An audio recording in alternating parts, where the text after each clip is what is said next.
Hi everyone, welcome back. കഴിഞ്ഞ ക്ലാസ്സിൽ നമ്മൾ total debtors, creditors, bills, liabilities, receivable അക്കൗണ്ടിന്റെ ഒക്കെ ഫോർമാറ്റ് മനസ്സിലാക്കി. ഈ ഒരു ഇതിൽ നമ്മൾ ചെയ്യാൻ പോകുന്നത് ഒരു ക്വസ്റ്റ്യൻ സെറ്റ് ചെയ്യുന്ന ക്രെഡിറ്റ് സെയിൽ കാണാനാണ്. ഡയറക്റ്റ് പലപ്പോഴും ക്വസ്റ്റ്യൻ ഒരിക്കലും നമ്മളോട് ഡെറ്റേഴ്സ് അക്കൗണ്ട് ഉണ്ടാക്കാനൊന്നും പറയുക. നമ്മൾ മനസ്സിലാക്കേണ്ട ക്രെഡിറ്റ് സെയിൽ നമ്മൾ ആർക്കാണ് നടത്തുന്നത്? ഡെറ്റേഴ്സിനാണ്. പർച്ചേസ് ആർക്കാണ് നടത്തുന്നത്? ക്രെഡിറ്റ് പർച്ചേസ് ആർക്കാണ് നടത്തുന്നത്? ക്രെഡിറ്റേഴ്സിനാണ്. അപ്പം ഇവിടെ ക്രെഡിറ്റ് സെയിൽ അതുപോലെ പർച്ചേസസും കണ്ടെത്താൻ പറഞ്ഞിട്ടുണ്ട്. ഏത് ക്രെഡിറ്റ് പറഞ്ഞിട്ടുള്ളൂ, ടോട്ടൽ പറഞ്ഞിട്ടില്ല. ഓക്കെ, ടോട്ടൽ ക്രെഡിറ്റ് സെയിൽ എങ്ങനെ കിട്ടുക? Cash sales plus credit sales. Okay, total purchase എങ്ങനെ കിട്ടും? Cash purchase plus credit purchase. അപ്പൊ ഇതെങ്ങനെ കിട്ടുക എന്ന് വെച്ച് കഴിഞ്ഞാല്, സെയിൽസ് ആണെന്നുണ്ടെങ്കിൽ, ടോട്ടൽ ആണെന്നുണ്ടെങ്കിൽ നമ്മൾ ക്യാഷിന്റെ കൂടെ ആഡ് ചെയ്യണം. ഇവിടെ ആകെ ക്രെഡിറ്റ് സെയിലും ക്രെഡിറ്റ് പർച്ചേസും ചോദിച്ചു. അപ്പൊ നമ്മൾ രണ്ട് അക്കൗണ്ട് ഉണ്ടാക്കിയാൽ മതി. ടോട്ടൽ ക്രെഡിറ്റേഴ്സ് അക്കൗണ്ടും ടോട്ടൽ ഡെറ്റേഴ്സ് അക്കൗണ്ടും ഉണ്ടാകും.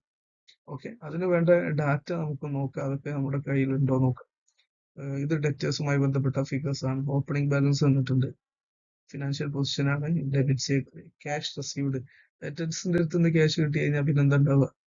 ബാലൻസ് കൂടെ കുറയുക ചെയ്യുക. അപ്പൊ ക്രെഡിറ്റ് സൈഡിൽ ഡിസ്കൗണ്ട്, ഡെറ്റേഴ്സിന്റെ അടുത്ത് നിന്ന് ഡെറ്റേഴ്സിന് ഡിസ്കൗണ്ട് കൊടുത്തു കഴിഞ്ഞാൽ പിന്നെ അവരുടെ അടുത്ത് നിന്ന് കിട്ടുന്നത് എന്ത് ചെയ്യും?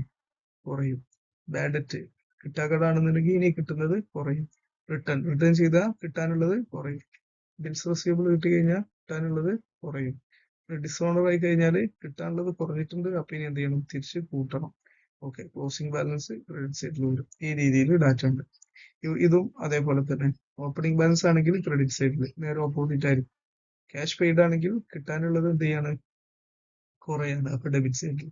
ഡിസ്കൗണ്ട് റിസീവ് ചെയ്തിട്ടുണ്ടെങ്കിൽ കിട്ടാനുള്ളതല്ല, കൊടുക്കാനുള്ളത് എന്ത് ചെയ്യും? കുറയും.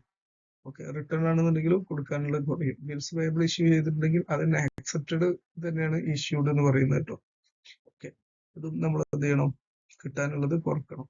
ക്ലോസിംഗ് ബാലൻസ് ഡെബിറ്റ് സൈഡിലാണ് എന്ത് ചെയ്യുക? ഇത്രയും കാര്യങ്ങൾ നമുക്ക് ഓരോന്ന് നോക്കാം. ഞാൻ ഡെറ്റേഴ്സ് അക്കൗണ്ട് കൊടുത്തു. ഡെറ്റേഴ്സ് അക്കൗണ്ട് ഓപ്പണിംഗ് ബാലൻസ് കൊടുത്തിട്ടുണ്ട്.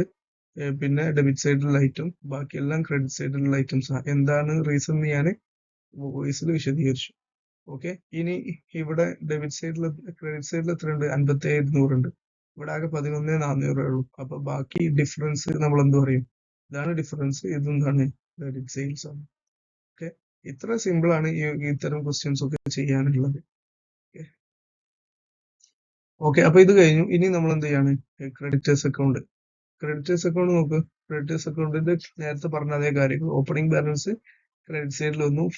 ക്യാഷ് കിട്ടിയപ്പോൾ ക്രെഡിറ്റേഴ്സ് കുറഞ്ഞു, ഡിസ്കൗണ്ട് കുറഞ്ഞു, റിട്ടേൺ കുറഞ്ഞു, ബിൽസ് റിസീവബിൾ കുറഞ്ഞു, ക്ലോസിംഗ് ബാലൻസ് കിട്ടും. അപ്പൊ ഇനി ടോട്ടൽ ചെയ്യുക. ടോട്ടൽ ഇവിടെയാണ് കൂടുതൽ, 34,850.